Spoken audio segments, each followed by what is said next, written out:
to celebrate Lando Norris winning his first Formula 1 Grand Prix. You've done it, mate. You've done it. I'm going to do a special build for Sardinia World Touring Car 800 by taking the McLaren 650S in the Lando Norris McLaren F1 livery. I'm going to take it to Sardinia and see if we can win the race and what race time we can win the race in.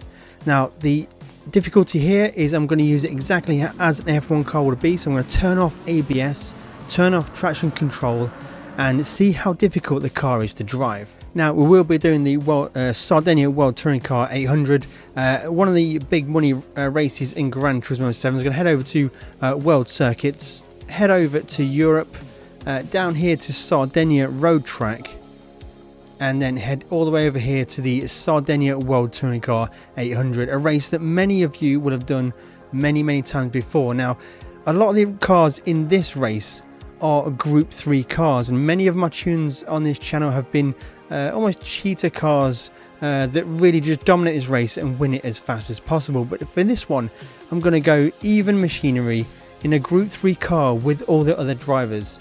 Now, as always, guys, I'm going to do the full tune of the car I'm going to be using at the end of this channel. Feel free to try it out and let me know in the comments below what race time and what lap times are you getting.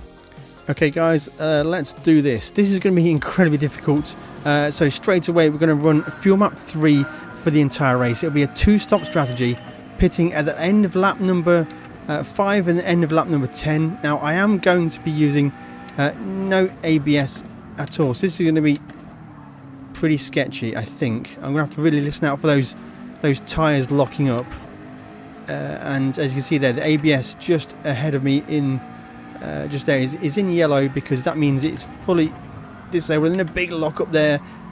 Oh wow, yeah, this is going to be pretty difficult, guys.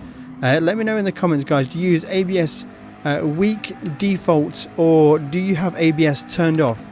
Because you're a proper hero if you have it turned off. This is going to be a bit of a challenge. You really need to pay attention to the sound of the tyres locking up. You get a bit of force feedback when you get a full lock up. The wheel just goes light. But yeah, for the main point here, sound is the biggest one, and obviously with me talking all the time, I find it difficult to hear that sound. I might have to go quiet in the braking zones on this one, guys.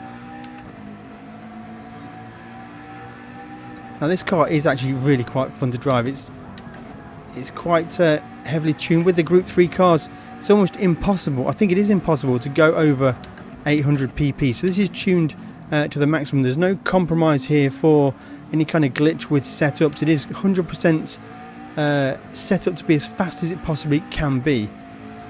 Now, I have just ruined all that by turning ABS off, but you get the picture. I think with ABS turned on to default, I can do 1 minute 35 lap times with it off, especially into turn 1. Oh, it's very difficult to get the car stopped, and the Corvette has just passed us back on the corner exit. Are we able to throw it on the inside into the little kink? I think we should be able to. Oh, I can just hear it locking. It's on the outside. Comes the inside. Now, the keen eyes amongst you will be aware that I'm using the Moser Racing R5 wheel bundle for this one. I am testing this out. I will do a full review on my channel, but I've just been putting as many hours into driving with this wheelbase as possible to tune everything to get it performing absolutely perfectly, and B, just to see if there's any problems with it. So make sure you're subscribed, because we will be covering it in a future review on the channel, and make sure you hit that bell icon to be notified whenever it goes live. Try and be the first person to watch the video. Guys, in the past, some of you have dropped first or second or whatever in the comments. Always makes me smile, that does. Oh, I think I'm starting to get the hang of this now, guys. I've done a few laps before, but yeah, it's incredibly difficult with ABS turned off. Just locking the inside tyre is very difficult. So Tidgney's just ahead of us now. We are 16 seconds off the lead of the race. Tidge had an absolute shocking corner exit there. Going to be a slipstream. Put a move on Tidge. I think we should be good for fuel. 3.5, 139. Not a great lap time. Just about got the car stopped there. So we're 4 seconds a lap off of my ABS pace. Let's see if we can get that one down. Hopefully get within a second maybe. It really does go to show how good ABS is in Gran Turismo 7.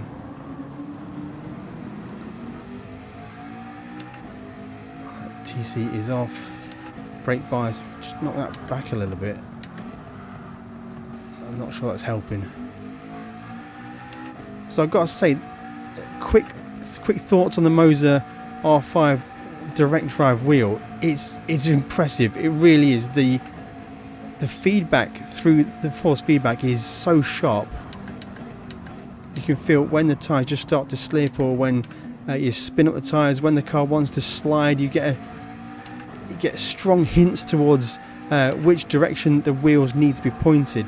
The alignment force is brilliant. I will be covering all in my video, and let's just put that back to 0. Oh, that's deep. Big lock up there. Bit of swells on corner exit. I think is he nearby? No, we've got it covered. Okay, so that's going to complete lap number 3. Is it going to be better? 137, 138. We're getting faster, but we are way off the pace of where we should be. I just can't get the car stopped here, just locking up all the time. I'm not sure what the audio levels in game will be, how much you can hear the lockups, but yeah, the tyres are certainly squealing. We're just braking in a straight line is incredibly important when ABS is turned off, and then just rolling off of the brakes as you want to turn in. It really can teach you to be faster, to really respect the tyres, respect the brake pedal, and then once you turn ABS back on, everything you learned about trying to avoid lockups you can put into practice with the safety net of having ABS, and you'll be able to just be faster. You'll be much faster.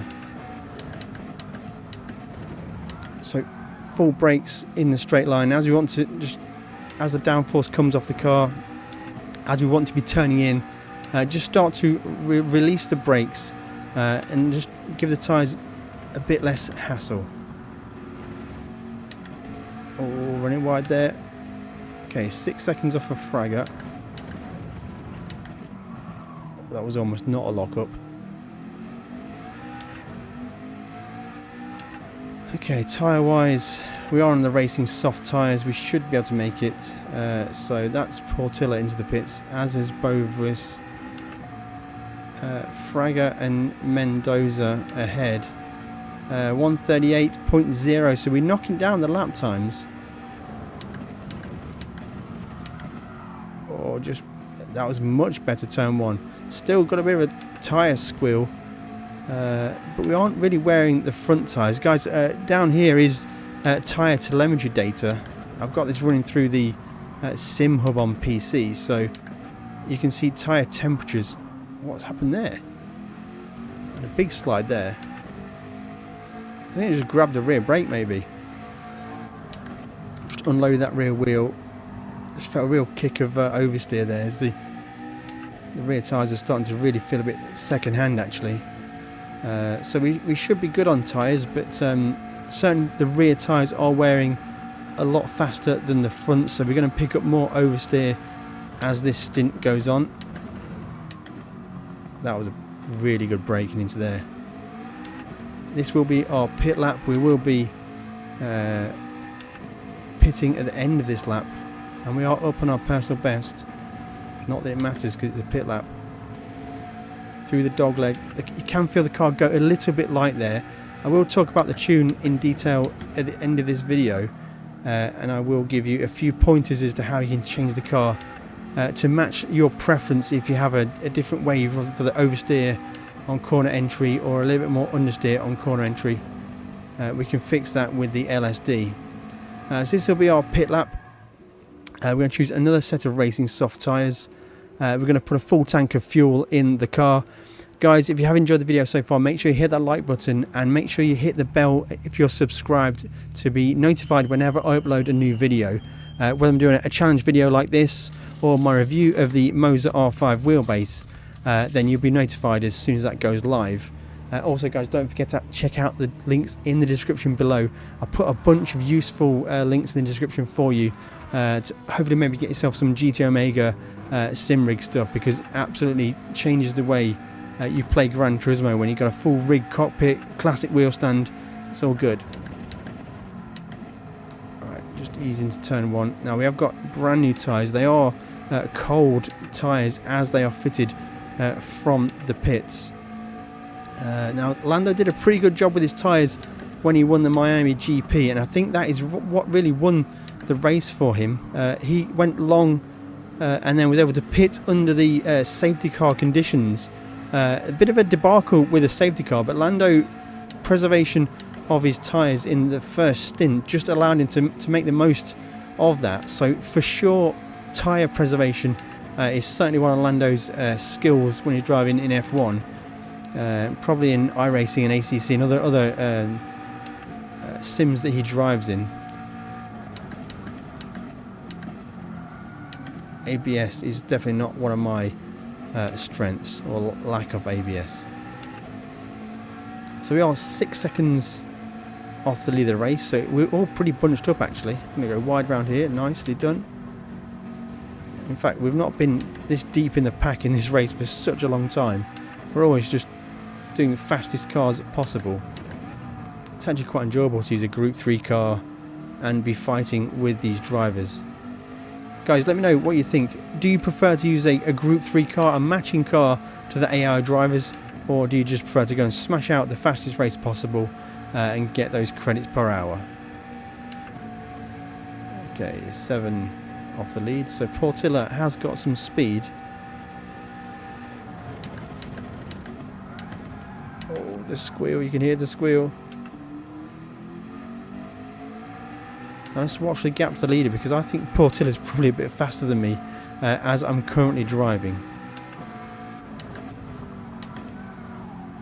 Now it's just, you really have to just train your brain to get off the brakes when you are blocking up going into a corner, because if you're locked up you will not be slowing down as fast as if you don't have the wheels locked up. So just training your brain to release the brake pedal to help you slow down faster is mind-blowing. But once you start to implement this, it can make you faster even when you're using ABS turned on again. Just understanding that traction circle.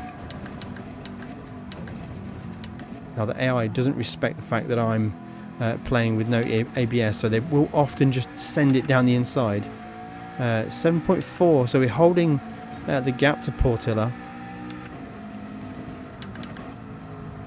And I'm actually not driving particularly well. We gain all of our time through that dogleg. The AI is so bad at that corner. So yeah, 5.6 is the gap, so pretty much our ability to get through the dogleg where the AI just can't do it at all is what's going to save this race for us. And also the fact that Portilla pits like one time too many. So 138.5. Let's see if we can get into the 37s. Oh, it's a big squeal as we come into turn 1. That turn 1 braking zone is incredibly difficult. It's over a crest, down a hill, and it's just a very difficult braking zone to get the car stopped. At the end of the back straight here, it's actually not too bad. It's a pretty strong braking zone, but into turn 1, very, very difficult. Guys, try it without ABS and let me know how you get on. Oh, more lockups. Now the interesting thing is, we're not wearing the front tyres. Considering how many front lockups we're getting, and considering tyre temperatures, we're not wearing out or overheating those front tyres permanently.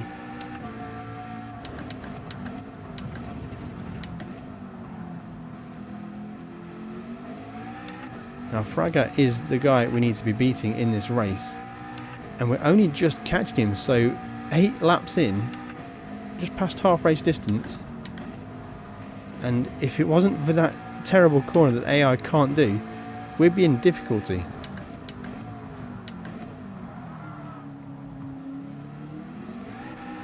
Lighten up those rear tyres. We're not really getting any temperature into those tyres at all. Now it's difficult for me to look at the actual tyre temperature. It's on a different screen here that's on doing a bunch of other things. So Portilla's going to pit. He's going to do his end of lap 8 pit stop. We are close to our personal best. Let's see if we can get one here. Better through turn 1. Still big lockup though. You really get to appreciate how good ABS is in Gran Turismo 7.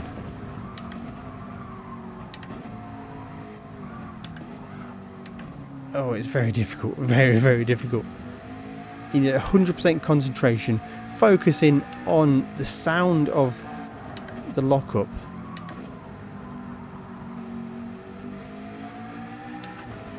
Right, can we squeeze into the 1:37s? I mean, we're easily 10 seconds a lap off the pace of our fastest build and race so far, guys. So, yeah, it's for sure not the most efficient way, but let's do fun things. Keeping things fun and interesting, adding the variety in Gran Turismo 7 is what it's all about, because let's face it, guys, PD aren't helping us with variety for ways to make money in Gran Turismo 7. Now, that felt really good. The back just started to slide. The wheel gave me the feedback that I needed. Oh, big lock up there. I felt that wheel go light. This should be into the 1:37s. Let's hope it is. It's still going to be 2 seconds a lap off of my best with ABS on default. Oh, there we go. Nice. That was actually well into the 1:37s. Now, I almost didn't use full brakes at all then. Now, what would be interesting, guys, have a look back through and watch my actual brake input. See how often I actually hit full brakes, because I don't think it's as often as it would be normally. Again, a little bit of snap of oversteer there on that corner entry, and it's because we got very, very worn out rear tyres once again.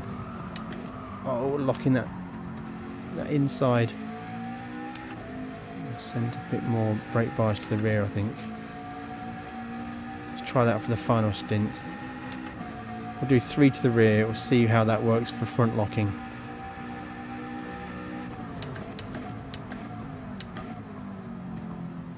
Now, what a really good way to train your braking foot is just to be ABS turned off. You'll very quickly get the feel for what braking force, what braking distance you need to be putting through that braking pedal.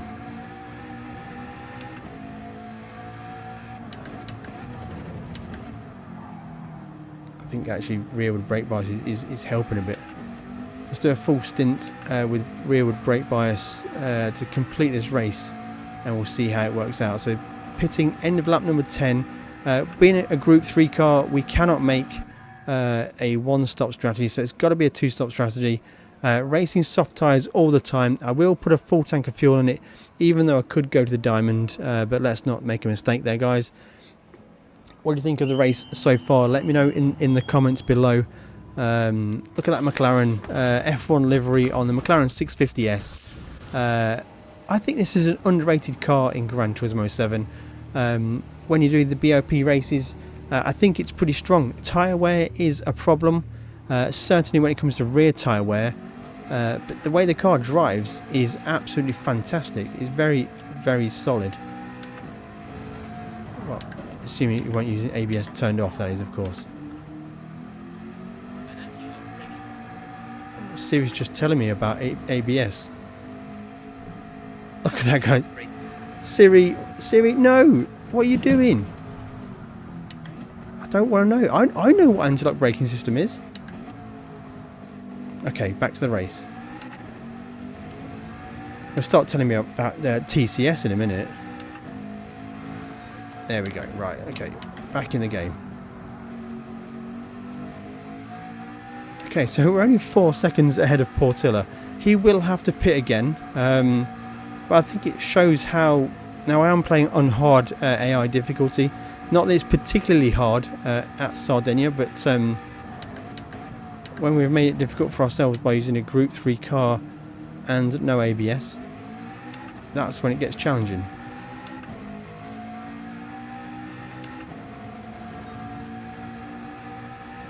Through the dog leg. Most difficult corner on the track. That's why the AI just can't do it. You've got to carry a lot of speed. A wide corner entry is important for there to really get that line hooked up. Now I think I am starting to feel the rear kick a little bit on the brakes as I turn in, so perhaps we might be doing some rear locking onto the main straight. In fact, we're going to go fully to the rear and see how this feels. How much does rear brake bias start to make the rear start to slide? And we're going to go... Oh, a lot actually. So the brake bias effect is heavily amplified when you turn ABS off. Oh, I had to catch that one. So big slides there. We're going to leave it like that because, again, I'm evaluating, I'm reviewing this wheelbase, and I want to see how it feels for sensing the slides, how it feels for understeer, oversteer, front wheel drive, lockups, all that kind of stuff. I've driven so many cars, all the cars from my Gran Turismo garage, just to try it out. The Group 1 cars, the road cars. I want to evaluate this wheel in as much detail as possible, so you guys, I can let you know to make an informed buying choice. Now, yeah, it's quite fun to drive the car with the rearward bias. You feel that the wheel just unweights itself as the rear starts to come out, and that aligning force, you feel it through the wheel. It's actually really quite good. Yep, there we go. That is too much rear brake bias, especially as we start to slow the car down a little bit. Now we have put a little gap on Portilla, and he's going to probably pit now. Is it 4.8.12? So yeah, Portilla will pit on this lap for fuel and tyres probably. That Dodge Viper is incredibly thirsty on fuel. Are we going to get the car stopped? So we've got the race won. I think that's not in question. But what will the race time be? Or will we just kill ourselves with the rear brake bias? That felt good then. I just felt that the steering started to unload as the rear started to come around. Very, very nice.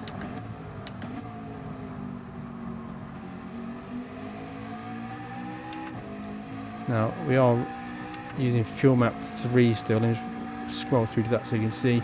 Yeah, fuel map 3 works perfectly fine to get you the 2-stop strategy. What's the Porsche going to do here? Not going to be very kind at all is the question. Although we're going to put it around the outside, not a problem at all.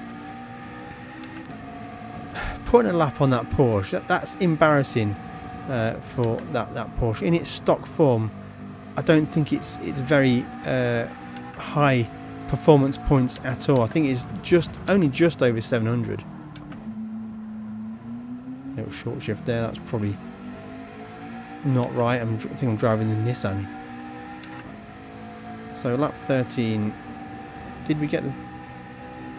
Do we think a 1 minute 36 is possible? I'm not sure. Certainly not with the state of the tyres as they are right now.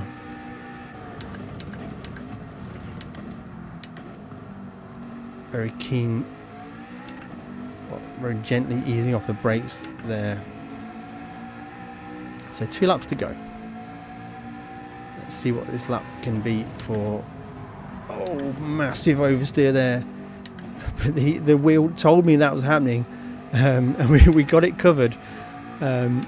Dangerous, super dangerous. A lot of rearward brake bias and ABS turned off.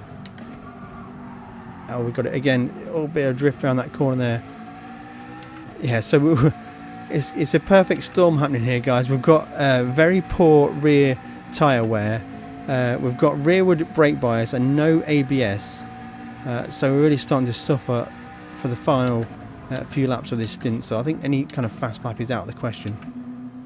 13 seconds ahead of Fraga for the win of this race. Now, that is a crash, guys. That is within a crash of losing this race.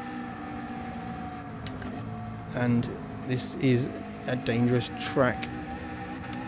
A very punishing track if you just hit the wall. Oh, massive oversteer again. Right, we're going here. Okay, so we've got one lap to go. We should be able to bring this one home. It's a bit like Lando Norris in that race where it rained. Was it? Oh, what race was it, guys? I can't remember the race. He was basically going to win. And it rained and he stayed out on dry tyres. And we just saw it slip away from him. Starting to feel like that. Flashback to that race, guys. Let me know in the comments what that race was. I can't remember for the life of me. Was it? No, not a clue. Oh, I didn't steer. Oh, wow. Oh, full 180. Oh. No, not reverse, not reverse. That was uncatchable. The car was just going. So we've lost a bit of time to Fraga, but I think we're going to be okay. I think I almost had it caught. I just got my outside onto the grass and that just continued to rotate me a bit more. And yeah, around we went. But basically the wheel was telling me everything I needed to do. But that grass just screwed me over a bit there. Now I just need to get the car home. So if I was doing this race properly in this car, I would have ABS set to default, and I would have the brake bias set forwards to save the rear tyres. You could also use TC if you wanted to just protect the car on corner exit, but we're not doing things sensibly, guys. We're doing it's a do as I say, not as I do kind of thing, because we're just here to have fun in Gran Turismo 7. So 0.8 laps of fuel remaining. Not that that matters because we are about to finish the race. The race time is going to be it's going to be below 26 minutes. We're going to get the race done. We're going to get the win. So yeah, 25 minutes 57 seconds. One of my slowest times that I've ever done on this channel, but hopefully you've enjoyed watching this. 1 minute 37 is the lap time. 1 minute 35 is possible when you're doing it properly with ABS turned on. And of course we're going to get the 727,500 credits. So here is how it should be done. If you want to do this properly, then I highly recommend having ABS set to default. Weak or default is very, very similar. Weak probably could be faster, but default is certainly the easiest. And now here is the exact tune that I used. I used the racing soft tyres front and rear. For downforce it was maximum rear, maximum front, and I used the high RPM turbocharger. Now the interesting thing is the medium RPM turbocharger could be a viable option. It looks like it's got a better range of power underneath the torque and the horsepower graph, but I did use the high RPM turbocharger. Suspension wise, it's 58 on the front body height, 4 anti-roll bar, 28 compression, 39 expansion, natural frequency is 3.8, 1.8 degrees of camber, and 0 degrees toe on the front, 65 body height, 2 rear anti-roll bar, 26 compression, 32 expansion, 3.7 natural frequency, 1.8 camber at the rear, and 0.15 degrees of toe in at the rear. For the LSD, it's 5 on initial torque, 15 on acceleration sensitivity, and braking sensitivity is set to 30. Now this is the interesting one, guys, because the braking sensitivity can affect the way the car turns in when you get off power or when you're on the brakes. If you raise the number, it makes the car more safe when you want to turn in. If you lower the number, it makes the car more keen to rotate and turn into the corner. So you can play with this number to tune the way the car works. I've got the fully customizable racing transmission and it's set to 300. I didn't do any manual adjustments, but here they are on screen. Power restrictor, all this is set to default, and down here the brake balance. Again, this is something where if you want to do it properly, set it more towards the front. This helps to save the rear tyres. So guys, going back to the LSD, this can be perfect to fine tune any car to be exactly how you want it to drive. I've got a video on screen right now which will help you to get everything you need to know to understand the LSD in Gran Turismo 7. Go and check that one out and we'll catch you in the next one.